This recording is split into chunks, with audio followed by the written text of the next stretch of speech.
Good afternoon, everybody. Monday afternoon, a little before 5 o'clock. Just waiting on a few people to hop on the line. But do me a favor, if you're seeing this, let me know where you're coming in from. I see a few people hopping on now. And hopefully everybody had a good weekend. I'd like to get the week started off right with a little bit of new information for you, some concepts that you can think about and implement into your business. So by all means, reach out if you have a question during today's live stream. Go ahead and let me know. But today we're going to be covering the 3 keys to success in commercial brokerage. What are these 3 skills or mindsets or techniques you need to know?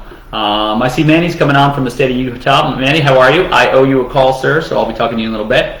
But thank you for joining us. And let me know how much commercial experience you have. 1 year, 2 years, 3 years. Never close a deal. Close your first deal. Whatever that looks like, we are here to learn. I'm here to help you folks get more deals under your belts as quickly as possible. So go ahead and let me know. I see Jacob coming in from San Antonio. Welcome, welcome. We got Texas in the house, Utah. Who else? And Manny's got his first deal done. Congratulations. The first one's always the hardest one. After there, it speeds up, and it just becomes rinse, wash, repeat, refine, refine, refine. That's how we do it, and that's what I try to show people how to do, is how to refine your process to make the next one easier, to make the next one quicker, and so on and so forth. So however I can help, let me know. Go ahead and put in the comments down below if you're having any questions currently. I'll be happy to reach out. Jacob, no experience in commercial, currently doing residential. Awesome. That's also what the group is here for. I mean, the very title kind of hits it right on the head, is commercial sales for realtors. So, and I've gone into this in a couple lives before, but residential agents make great commercial agents because they already have more than half of the skill sets necessary. There's just a few pieces of the puzzle that they need so that they can excel and start getting commercial deals under their belts. So that's awesome. You're in the right place, Jacob. Thanks for joining. So, like I mentioned just a second ago, we got a few people hopping on. Jose's coming in, Resimercial. Okay, so he's kind of half and half, both, little of both, right? So wherever you are, whether you're coming in from never close a deal, close your first deal, do half and half, awesome. There's something for everybody. I like to say that the group is kind of like a buffet, right? You might not want breakfast, you might not want lunch, you might want dinner. Maybe you want ham and eggs, maybe you want pancakes, maybe you want steak and chicken, whatever that might be, we got it for you. Okay? So, like I said, today we're going to be going over the 3 keys to success in commercial brokerage. So, what it really comes down to at the end of the day is, in terms of efficiency, right? Learning what makes the most sense for you to focus your efforts on. Like I said, residential agents typically already have more than half of the skills necessary so that in order to close commercial deals. So if you think about it, if you already have half of these skills ready to go, from being on the residential side, all you need to do is plug in a few key factors, and that's what we're going to go over today. What are these items? Why are they important? And how do you go get them? Okay?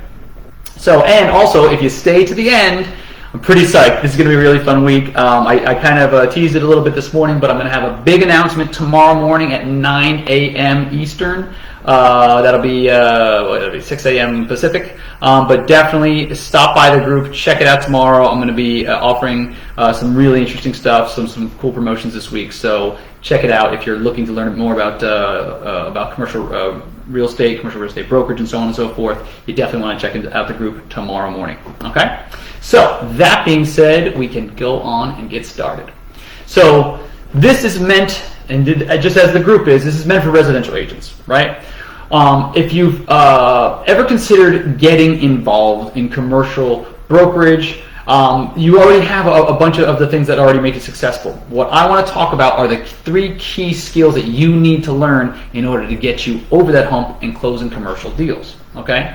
So, it really comes down to 3 separate things, right? The very first thing, if you're going to build a huge castle, right? You're going to build a skyscraper, whatever that might be, the first thing you have to start with is a solid, and I mean rock solid foundation, okay?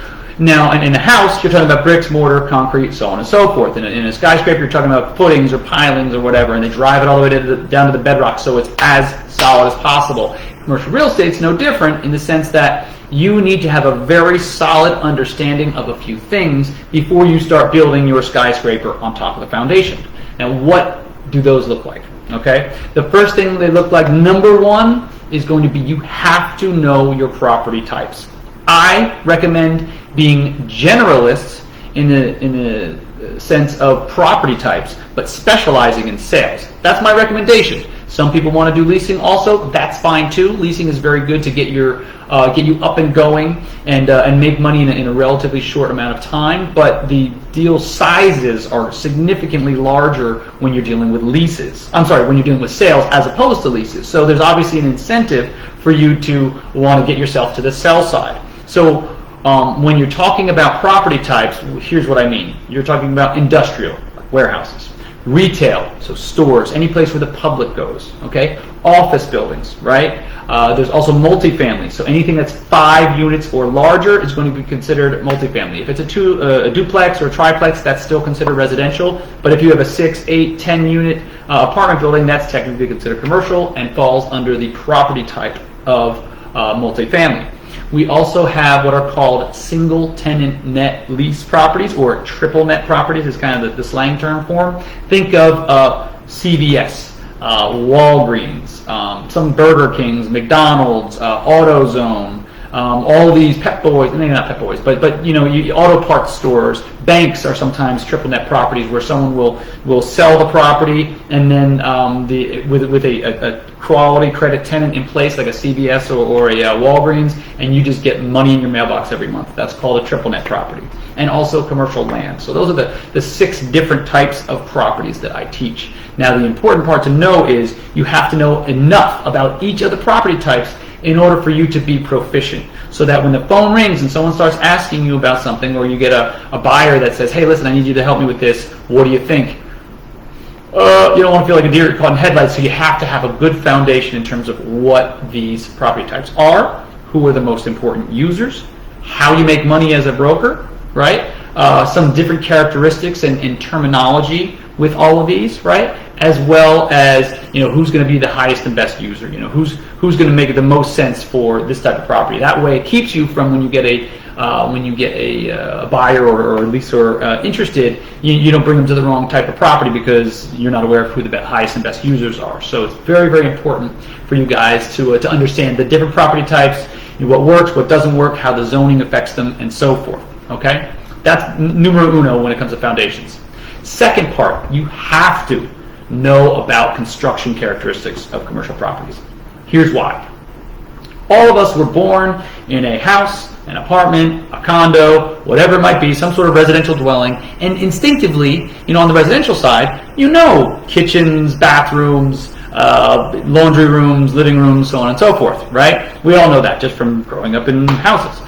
Well, commercial buildings and the particular parts of them and what they're called it's not as intuitive, right? So people might not understand, you know, clear height or column span or street level versus dock high in a warehouse building. And they might understand, you know, rentable square footage versus leasable square footage or load factor in an office building, right? All these things are different characteristics of these different property types that you need to be able to understand so you can speak, you know, the language of commercial real estate, right? So understanding what type of roof a building has, understanding, you know, what kind of heating or cooling system it has is very important, because when you're selling someone a multi-million-dollar building, it's very, very important for you to understand all these different components, because guess what? That person is going to ask, the buyer is going to ask, because the roof is the most expensive part of a building, what type of roof it is, how long it has left on it, what the useful lifespan of that is, the life cycle of that particular type of roof. So, so you have to know a bit about the construction, how a building is made, how the pieces go together in order for you to be an effective, high-producing commercial broker. Okay? Does that make sense to everybody? Give me a thumbs up. Give me a +1 in the comments if that makes sense. It's kind of like what I often equate it to is being working at a car dealership, right? And knowing a little bit. You don't have to be, you don't have to be able to drop the engine out and service it, but you have to know a bit about how the car functions, what the different parts are called, what the performance of it is, and so forth. If that makes sense, right? So, but if you had a car salesman that didn't even know how to pop the hood on a car, they might not know too much about the product. So product knowledge is very important. So the second part of your foundation is understanding construction characteristics. Okay. Third part, valuation. What the price tag is. So going back to that car analogy, right? Jose, give me a thumbs up. Yeah, a +1, thumbs up. Absolutely. Yeah, it makes a lot of sense for you to be able to understand these concepts, right? So going back to it, valuation is the next part of foundations. You have to be able to understand what price tag to put on it. Going back to cars, what would it mean if you did not, you didn't know how to put the right price tag on a car? You'd be asking $50,000 for a 20-year-old Honda Accord. Guess what? That property, or in this case, that car is never going to sell, right? So you have to be able to understand valuation on an intuitive level. Here's what I mean. You can ask $22 for a $20 bill, and it is never, ever going to sell, right? So if you put a property on the market, and it's overpriced, even by 10%, sometimes 10% is enough to get you no access, no activity, nobody, asking for showings or anything, and not even asking for information on the product because the property is just too overpriced. They said, you know what? There's 8 other places we can go to and find something more realistic. Now I understand we're in a hot market right now, but when a market is just average or neutral, you have to have your pricing dialed in because one of two things is going to happen. Either it's going to sit on the market and you're going to waste a lot of your time and more importantly marketing dollars, right? And or your client, the seller, is going to be upset because he or she is going to say, wait a minute, what's going on here? You told me that it was going to sell for this. Do you know what you're doing? That type of thing, right? So it's very, very important to know how to properly value properties. And commercial properties are valued in 2 different ways, right? One is the comfort of sales approach, which you're used to as from the residential side. That's the way most houses are valued. And the second is the income approach. And that's another thing that I teach. I show people how to take the income from a property, the expenses from a property. You do your magic, you figure out what the net operating income is, and then you apply a cap rate. And that way you can get the property down to a very, very tight range, and you'll be able to prove mathematically why a property is worth what it's worth, or more importantly, what you're asking for. And then the last part of foundations is going to be vocabulary.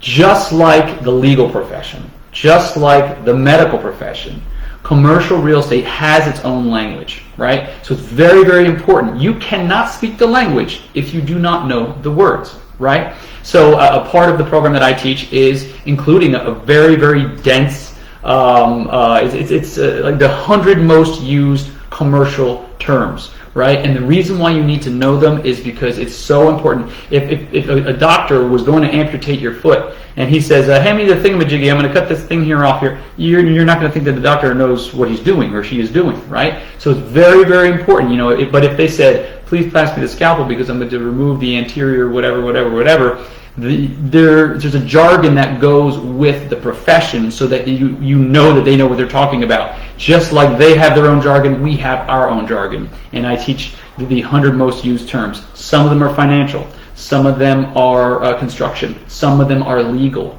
Some of them are formulas and so forth. So what I show you is I show you what the 100 most used terms are so that you can feel comfortable that you have. This is the body. This is the terminology that if I master, I can speak very comfortably and feel proficient at this. And by the way, if you guys stick around to the end, hit me up and put down vocabulary. Right? Comment in the comments right now. In fact, you can do it right now. Comment vocabulary, and I'll send you off. I have a vocabulary cheat sheet, like a PDF, downloadable PDF cheat sheet. I'd be happy to send it out to you. Okay. And then that'll get you going. So half of learning commercial, what I've learned from teaching students is learning what you don't know. Knowing what you don't know will tell you, okay, now this is the whole body of knowledge. Now I have to start going around it and say, okay, I know that. So what you're trying to do is you're trying to fill in the gaps in between these different things. Okay? So we just covered the first part. That's foundation. Okay? The next part of a key skill you need to know is how to source and not only source but also market to buyers and sellers. So the very first thing you're going to have to do, you're going to have to know where they are. You're going to have to know where to find them. Okay? Once you find out where they are, then you have to research them. You have to figure out a way to get a hold of them. Okay? Then once you get a hold of them, Then you have to convince them to do business with you, right? However that might be, whether it's you have a listing presentation, whether you're calling them, whether you're emailing them, whether you're sending them postcards, whatever that might be. However you do it, and then I have my own opinions of the best way in terms of what works for me and what has worked for many of my students. But the second part is you have to convince them to do business with you, right? And then once you get the business, then you turn around and you get the business from one guy and you then market it to the other people. The beautiful thing about commercial real estate is that what we find is that it's the usual cast of characters, right? So for instance, on the whole, people buy a new house every 7 or 10 years, right? So you can only live in one house at a time. Probably 90% of people don't have a second home, right? But in commercial, investors, as long as you can find properties that meet their investment objectives and their criteria, right, they will buy everything you put in front of them. Because if it makes sense financially, they can borrow money to put into an investment to have it turn over and make them more money. So the beautiful thing about investors is you get this repeat customers over and over and over again. So part of one of the major key skills in learning commercial, right, and being successful in commercial is learning not only how to convince people, find people, convince them to do business with you, and then you market to the other people that you know are the usual suspects, okay? And that's another thing that I cover because, it's after a while it becomes rinse, wash, repeat. You get to know, oh, this is a multi-tenanted property in such and such area of town. Oh, I know the first 15 people that I would reach out to because people tend to get very particular in what they like, which is perfect because they know exactly what the profile is of a property that they're going to go after, and that they know what the numbers work for. They've had success with it before. They like to stay in their lane, so to speak, right? So don't forget, you find them, convince them to do business, you get the business, and then you market to other usual suspects in the market. And then finally, what you also need to do is find those hidden gems. You can find those off-market properties, and once you find the off-market properties, investors love nothing more than an off-market property, right? So it's very important to have that list. So when you do come across a property, you know exactly who to put it in front of. The beautiful thing about automating your branding and your marketing, right, is that it becomes like a bullhorn. There are some brokers that will take a property to market and they'll pick up the phone and they'll call individually every person in the area, or they'll do a 2-mile radius and so on and so forth. That works, but it's just not nearly as efficient as getting on the 50-yard line with a bullhorn at a football game and announcing to thousands of people that you have this particular property for sale. So what you want to do is you want to figure out who those thousands of people are. Oftentimes, depending on your market area, it might be a few thousand people, 2,500, 3,000 people. In Miami here, we have about 2.5 million people. So and the amount of investors in the area. The heavy half is about maybe 3,000, maybe 4,000 of them that are active, and own multiple properties and so forth. So it's not that many people. So what you can do is you can get them on a short list, and then use your marketing like a bullhorn. Get up there and say, hey, I got this property for sale. Here we go. So that's what I would definitely recommend is, and if you're going to be a high-producing broker, or even if you're just going to be listing a few properties a year, make sure you identify who the hot players are in your market and use your marketing like a bullhorn. Okay. Now, the third most important part, and this is where it all comes together. Okay. Once you understand the foundations and valuation, and you understand where to find buyers and sellers and market to buyers and sellers, then you're going to need a game plan and you're going to need some support, right? So someone to tell you what to do and then when to do it. You can do the right thing at the wrong time and it's not going to get you any result, right? Like you can turn the stove on after you take the cupcakes out of it, and guess what? The cupcakes are never going to cook, right? So it's very important for you to know what to do and, more importantly, when to do it, okay? If you've ever tried, a few years back, I cooked the Thanksgiving turkey and I forgot to defrost it. And guess what? It takes hours and hours and hours in the oven. I defrosted it like a day late, and it wound up taking hours and hours later. So knowing when to do something, i.e. defrosting your turkey on Monday instead of like Tuesday night, will be a lot more helpful by knowing not only what to do, but also when to do it. It's no different when learning a new skill. Having someone to guide you along the way, someone to mentor you and show you. What you want to do is find someone that's already made the mistakes, someone that's already has the experience, and find out. It'll speed up your learning curve, and more importantly, it'll get you to the front of the line faster. The only non-renewing resource we have in this world is time. Sands through an hourglass, they're going to keep dropping and keep dropping. You never ever get them back. Money you can make back. You can do a lot of things. You can make money back that you spend on something, but you never get the time back that you wasted on trying to figure something out when someone already knows how to do it and they can help you do it faster, right? So there's an old saying, the reason why we've been able to see so far is because we stood on the shoulders of giants. Rely on the knowledge of people before you. Rely on the experience of others before you, because you'll be able to get further faster, and in the long run wind up helping you achieve a higher level of success in your career. Right?